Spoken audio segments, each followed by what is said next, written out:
Start करते हैं आज का वीडियो। इस वीडियो में हम डिस्कस करेंगे कुछ इंपॉर्टेंट कंपनीज। तो डिस्कस करते हैं first stock Vinati organic. Vinati organic manufacture करती है स्पेशलिटी ऑर्गेनिक इंटरमीडिएट्स को और मोनोमर्स को। इसको और डिटेल में देखते हैं। तो वेनेती ऑर्गेनिक दो की प्रोडक्ट्स को मैन्युफैक्चर करती है। फर्स्ट है आईबीबी और सेकंड है एटीबीएस। अगर यहाँ पे देखेंगे तो ये मैन्युफैक्चर करती है ऑलमोस्ट 65% ग्लोबल मार्केट शेयर को कवर करती है ये। और एटीबीएस का भी सेम है, 65% ग्लोबल मार्केट शेयर को कवर करती है। तो आईबीबी यूज होता है आइबोप्रोफेन बनाने में। और विनेती ऑर्गेनिक जैसा कि मैंने मेंशन किया, विनेती ऑर्गेनिक ये वर्ल्ड की लार्जेस्ट प्रोड्यूसर है आईबीबी की। तो कह सकते हैं कि ये आईबीबी प्रोडक्ट का किंग है विनेती ऑर्गेनिक। और सेकंड है एटीबीएस। ये भी 65% ग्लोबल मार्केट शेयर को कवर करती है। और एटीबीएस यूज होता है टू मेक पॉलीमर्स, पॉलीमर्स को बनाने में use in water treatment, sales gas recovery, oil recovery, paint, deep oil and gas wells. तो ऑलमोस्ट 25 to 30% एटीबीएस का जो डिमांड आता है वो आता है गैस और ऑयल सेक्टर से।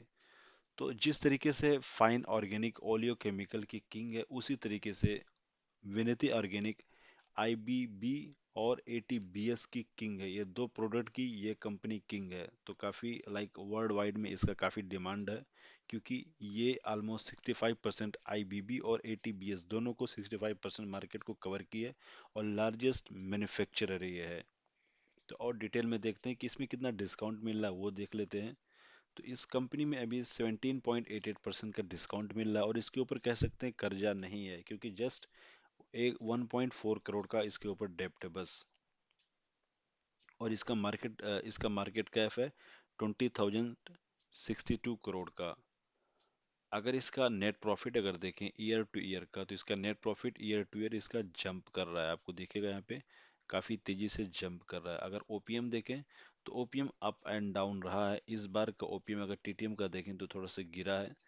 यहाँ पे देखिए पहले 40 था, फिर 37 हुआ, फिर 27 हुआ, फिर अभी 26 हुआ। तो इसका ओपीएम बढ़ रहा है, नो डाउट। अगर यहाँ पे देखेंगे तो इसका एक्सपेंस काफी तेजी से जंप किया, जिसकी वजह से इसके ओपीएम में काफी ज्यादा गिरावट हुआ है।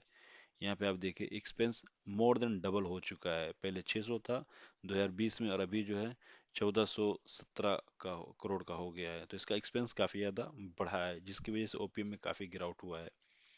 अगर इसका कंपाउंडिंग सेल्स ग्रोथ देखें तो 2 डिजिट में दिखेगा। कंपाउंडिंग प्रॉफिट ग्रोथ देखें तो 3 ईयर में कम है। नहीं तो और अगर आप 10 ईयर में, 5 ईयर में या टीटीएम में देखें तो काफ़ी अच्छा है। अगर इसमें रिटर्न देखें तो काफ़ी अच्छा इस कंपनी ने रिटर्न दिया है।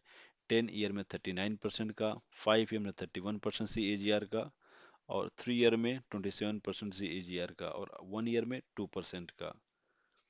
अगर इसका बैलेंस शीट देखें तो इसका रिजर्व्स जंप कर रहा है, ग्रो कर रहा है। और इसका जो एक मेन पॉइंट है, इसके ऊपर बारोइंग एकदम खत्म हो गया। 18 करोड़ से अभी 1 करोड़ का हो गया है। तो ना के बराबर हम कह सकते हैं हो गया है, क्योंकि इसके पास काफी सारा रिजर्व्स है।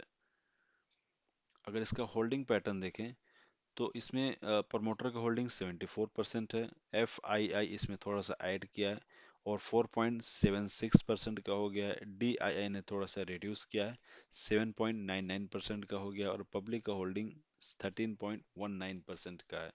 अगर इसका चार्ट अगर हम देखें तो ये जो लाइन मैंने ड्रॉ किया, इस लाइन पे इसका बॉटम बना है। बार बार यहाँ पे बॉटम बना, फिर इसमें जंप ऊपर की तरफ गया, फिर से यहाँ पे बॉटम बॉटम के आसपास आया था, लेकिन फिर से जंप कर गया। और फिर यहाँ पे देखेंगे, यहाँ दोबारा गिरावट हुआ और यहाँ पे बॉटम बना, फिर यहाँ पे बॉटम बना, गिरावट हुआ, फिर से जंप मिला, फिर गिरावट हुआ, और फिर से यहाँ पे बॉटम बना। तो फिर से सेम इसी लाइन के आसपास आ गया है। यहाँ पे आप देख सकते हैं इसका करंट मार्केट प्राइस 1951 है। तो ऑलमोस्ट कह सकते हैं अपने यहाँ पे देख सकते हैं ऑलमोस्ट 1930 के आसपास इसका एक ये इस लाइन के हिसाब से सपोर्ट बन रहा है। तो देखना होगा कि इसमें ब्रेक डाउन होता है या यहाँ से फिर से इसमें जंप मिलता है। इन केस अगर आपके पास एक भी शेयर नहीं है तो आप चाहें तो इस लाइन पे अगर यहाँ पे सस्टेन करता है तो आप चाहें यहाँ से इन्वेस्ट करना स्टार्ट कर सकते हैं, क्योंकि मार्केट लीडर है दो दो प्रोडक्ट का, आईबीबी और एटीबीएस की। तो लॉन्ग टाइम के लिए काफ़ी अच्छा हो सकता है ये। और अगर रेसिस्टेंस की बात करें तो ये वाला लाइन जो मैंने ड्रॉ किया यहाँ पे 2180 के आसपास, मतलब 2180 के पास इसका एक रेसिस्टेंस है। तो डिस्कस करते हैं नेक्स्ट कंपनी, क्लीन साइंस। ये भी एक केमिकल सेक्टर की कंपनी है और ये मैन्युफैक्चर करती है, यहाँ पे आप देख सकते हैं मैन्युफैक्चर करती है। इस कई सारे सेक्टर में ये मैन्युफैक्चर करती है। यहाँ पे जैसा कि परफॉर्मेंस केमिकल, जिसमें कि ये इसको बनाती है, फार्मास्यूटिकल में बनाती है इन सारे केमिकल को, और एफएमसीजी केमिकल बनाती है इन सारे प्रोडक्ट को, यहाँ पे आप देख सकते हैं। तो परफॉर्मेंस केमिकल बनाती है, फार्मास्यूटिकल में बनाती है और एफएमसीजी में बनाती है। इसमें ये कंपनी अभी कैपेक्स कर रही है काफ़ी ज़्यादा। अगर इसका और डिटेल में देखना है तो इसमें देखते हैं नीचे हम, जैसा कि मैंने मेंशन किया कि इसका जो परफॉर्मेंस केमिकल है, इसका ऑलमोस्ट 70% रेवेन्यू परफॉर्मेंस केमिकल से जनरेट होता है। और इसमें 4 केमिकल का नाम आता है, ये सारे प्रोडक्ट इसके अंदर आते हैं। और अगर आप फार्मास्यूटिकल और एग्रो केमिकल से देखें तो 17% का इसमें रेवेन्यू जनरेट होता है, जिसमें कि 3 की प्रोडक्ट्स है। और अगर एफएमसीजी का देखें तो यहाँ पे 12% इसका रेवेन्यू जनरेट होता है। ये कंपनी काफ़ी तेज़ी से अभी कैपेक्स कर रही है। यहाँ पे आप देख सकते हैं कि 140 करोड़ का कैपेक्स कर रही है, कुछ दिन पहले का इसमें न्यूज़ है। तो 150 करोड़ का कैपेक्स कर रही है और नए नए प्रोडक्ट्स को बना रही है। और इन सारे प्रोडक्ट्स को अभी कैपेसिटी अपना इंक्रीज कर रही है 50% से, यहाँ पे आप देख सकते हैं। तो और इसके बारे में एक और न्यूज़ है, यहाँ पे देखते हैं। यहाँ पे आप देखेंगे कि अभी ये कंपनी ऑलमोस्ट 300 टू 500 का नया कैपेक्स कर रही है, नया इन्वेस्टमेंट कर रही है। यहाँ पे आप देख सकते हैं, is a company develop eco friendly and sustainable manufacturing process of speciality and fine chemical. तो इको फ्रेंडली वे से बना रही है केमिकल्स, स्पेशलिटी केमिकल को और फाइन केमिकल्स को। और उसके लिए प्लान कर रही है इन्वेस्ट करने का, 300 से 500 करोड़ का इन्वेस्टमेंट कर रही है। इसमें एक ऐसा केमिकल बना रही है जिसका नाम है हैल्स, HALS, जो कि इंडिया में और कोई कंपनी नहीं मैन्युफैक्चर करती है। तो सिर्फ क्लीन साइंस ही है जो इस प्रोडक्ट को, इस केमिकल को मैन्युफैक्चर करेगी, जिसके लिए ये अभी ऑलमोस्ट 34, यहाँ पे देख सकते हैं, which is a green field plant in a 34 acre plot. तो एक इसका एक प्लांट बना रहा है, नया प्लांट बना रहा है, जिसमें कि इतना इन्वेस्टमेंट कर रहा है, जो कि 34 एकड़ प्लॉट है और ये काफ़ी ग्रीनफुल है कह सकते हैं। तो इसको इसका बन लाइक इस प्लांट का रेडी हो जाने के बाद इसको काफ़ी अच्छा यहाँ से रेवेन्यू जनरेट हो सकता है। We would be investing between 300 to 500 crore. यहाँ पे ये लोग 300 से 500 करोड़ का इन्वेस्टमेंट कर रहे हैं into 3 times. So 1500 crore revenue is expected out of 30। यहाँ से इनको 1500 करोड़ का रेवेन्यू जनरेट करने का इनका एम है, मकसद है इस 35 एकड़ से, जब यहाँ पे पूरा सब कुछ रेडी हो जाएगा। तो इस लाइक HALS को तो ये लोग, लाइक HALS के लिए ये लोग अपना कैपेक्स तो कर ही रहे हैं, लेकिन और सारे केमिकल्स का जो रिक्वायरमेंट है, जैसे कि मैंने यहाँ पे दिखाया, उसको भी 50% से इंक्रीज कर रहे हैं उसका कैपेसिटी को। तो ये कंपनी कैपेक्स कर रही है अभी।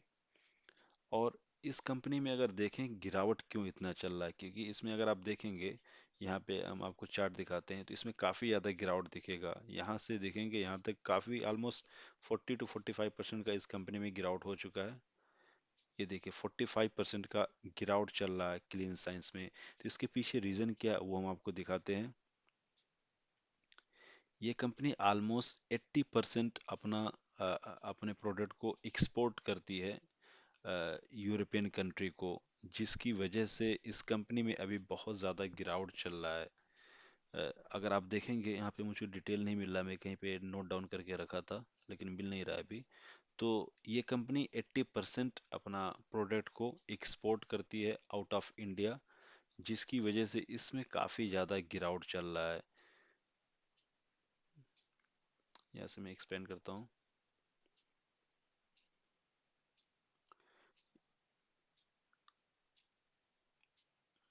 मुझे नहीं मिला, मैं आपको मेंशन कर दूंगा नीचे इसमें। तो कहीं इसमें कहीं मैं पढ़ रहा था, अभी याद नहीं आ रहा मुझे। तो इसकी वजह से, क्योंकि ये अमेरिका में और यूरोपियन कंट्रीज में ये काफ़ी ज़्यादा एक्सपोर्ट कर रही है, जिसकी वजह से अभी आप जानते हैं कि वहाँ पे काफ़ी ज़्यादा अभी प्रॉब्लम चल रहा है। यूरोपियन कंट्री में देखें तो वहाँ पे रसिया और यूक्रेन का वार चल रहा है, जिसकी वजह से यूरोपियन कंट्री में काफ़ी ज़्यादा अभी प्रॉब्लम चल रहा है। और गैस का काफ़ी प्रॉब्लम चल रहा है, ऑयल का काफ़ी प्रॉब्लम चल रहा है। और अगर यूएस का अगर देखें तो वहाँ पे रिसेशन का काफ़ी ज़्यादा फियर है। और अभी फिर से कोविड का भी अभी स्टार्ट हो गया स्प्रेड होना। तो काफ़ी सारे इश्यूज हैं। इन्फ्लेशन काफ़ी हाई है, जिसकी वजह से अभी बहुत ज़्यादा प्रॉब्लम चल रहा है। और ऑलमोस्ट ये 80% केमिकल अपना एक्सपोर्ट करती है। मैं डिस्क्रिप्शन में मेंशन कर दूंगा कि कितना एग्जैक्ट फिगर है और किस किस कंट्री को ये करती है। तो इस वजह से इस कंपनी में बहुत ज़्यादा अभी गिरावट चल रहा है। यहाँ पे आप देख सकते हैं 45% का इसमें गिरावट है, 46% कह सकते हैं। और इसके ऊपर कोई भी कर्जा नहीं है बोल सकते हैं हम। अगर इसका हम देखें ईयर टू ईयर का, अगर इसका प्रॉफिट अगर देखें, तो ईयर टू ईयर इसका प्रॉफिट काफ़ी तेज़ी से जंप कर रहा है। आप यहाँ पे देख सकते हैं ईयर टू ईयर इसका नेट प्रॉफिट काफ़ी तेज़ी से ग्रो कर रहा है, जंप कर रहा है। अगर इसका ओपीएम देखें, तो इसका ओपीएम यहाँ पे देखिए, ओपीएम में गिरावट हुआ है। लास्ट ईयर था 51% से, अभी मार्च में था 44%, और अभी जो है टीटीएम का 40%। तो इसके ओपीएम में गिरावट है। और यहाँ पे आप देख सकते हैं गिरावट के पीछे रीजन है एक्सपेंस। एक्सपेंस काफ़ी ज़्यादा बढ़ रहा है, जिसकी वजह से इसमें अभी गिरावट चल रहा है। तो आगे चल के कंपनी काफ़ी अच्छा परफॉर्म कर सकती है। अगर इसका कंपाउंडिंग सेल्स ग्रोथ देखें तो काफ़ी अच्छा है, प्रॉफिट ग्रोथ देखें तो काफ़ी अच्छा है। और रिटर्न जैसा कि मैंने मेंशन किया, अभी 46% का गिरावट है, इस वजह से यहाँ पे अभी, और न्यूली लिस्टेड कंपनी है तो इसका पहले का कोई डेटा आपको नहीं मिलेगा। और 1 ईयर का देखें तो -40% है। अगर इसका रिजर्व्स देखें तो इसके ऊपर रिजर्व्स काफ़ी अच्छा, इसका रिजर्व्स जमा होते जा रहा है। और इसके ऊपर कोई डेप्ट नहीं है, हम बोल सकते हैं। अगर इसका होल्डिंग पैटर्न देखें तो 78.5% इसमें प्रमोटर का होल्डिंग है। एफ आई आई का होल्डिंग इसमें 4.43% है। डी आई आई ने थोड़ा सा रिड्यूस किया है और 4.48% डी आई आई का है। और पब्लिक का है 12.58% का होल्डिंग इसमें पब्लिक का है। तो इसका अगर चार्ट अगर देखें, तो इसका जो सपोर्ट अगर आपको दिखेगा तो 1450 का पहला सपोर्ट यहाँ पे दिखेगा। और दूसरा जो इस लाइन से देखें तो हम बोल सकते हैं 1425 से 1450 के बीच में एक इसका मेजर सपोर्ट है। तो अगर आपके पास एक भी शेयर नहीं है तो यहाँ पे आप चाहें स्टार्ट कर सकते हैं बाई करना। लेकिन लमसम में मत बाई कीजिएगा, थोड़ा थोड़ा करके इसमें आप बाई कीजिएगा। तो नेक्स्ट कंपनी मैंने डिस्कस किया था कल के दिन AWL। और मैंने ये आपको एक ये लाइन ड्रॉ किया था, ये वाला रेंज, क्योंकि इसके इस रेंज में काफ़ी टाइम से मूव कर रहा। और मैंने बताया था कि ये वाला लाइन इसका एक सपोर्ट का काम करेगा। और आज इसमें आप देख सकते हैं ब्रेक डाउन हुआ। कल यहाँ पे अपने सपोर्ट पे था, तो वहां से गिरावट हुआ, ब्रेक डाउन हुआ, सस्टेन नहीं कर पाया। तो आप देख सकते हैं सपोर्ट किस तरीके से वर्क करता है। सपोर्ट पे या तो वापस जाता है, यहाँ पे आप देखिए सपोर्ट पे आया और वापस चला गया, रेजिस्टेंस पे गया, यहाँ से फिर से गिरावट हुआ, फिर सपोर्ट आया, फिर ऊपर जाने लगा, और फिर गिरावट हुआ, और फिर से सपोर्ट पे आया और यहाँ पे सस्टेन नहीं कर पाया, तो ब्रेक डाउन हो गया। अभी इसका दूसरा जो सपोर्ट मैंने बताया था वो 540 से 550 का एक जो इसका मेजर सपोर्ट यहाँ पे आप देख सकते हैं। तो आपके पास अगर नहीं है तो इस कंपनी में बाई कर सकते हैं, ये काफ़ी अच्छी कंपनी है। ये अडानी की सिर्फ नई कंपनी है, 50% इसमें अडानी का शेयर है। और AWL एक जो बहुत बड़ी कंपनी है उसका शेयर इसमें 50% का है। इवन कि इस क्वार्टर में म्यूचुअल फंड काफ़ी ज़्यादा इसमें इन्वेस्टमेंट की है अडानी विल्मर में।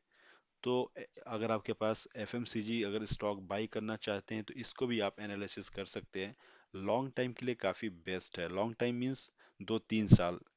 ये लॉन्ग टाइम मीन्स ये नहीं कि 1-2 महीना रखें और आप परेशान हो जाए फिर एग्जिट कर जाएं। लॉन्ग टाइम के लिए काफ़ी बेस्ट कंपनी है, क्योंकि ये FMCG कंपनी है। ये एक ईटेबल ऑयल बनाती है जो कि हर किसी को ज़रूरत है, खाने पीने का सामान बनाती है, बेचती है। तो ये एक इम्पोर्टेंट कंपनी है, हमको अपने पोर्टफोलियो में अगर अच्छी लगी तो रख सकते हैं। तो ये video just for educational purpose था। कोई भी कॉल लेने से पहले आप एनालिसिस कीजिए या अपने फाइनेंशियल एडवाइजर से चेक कीजिए। Okay, bye bye, take care.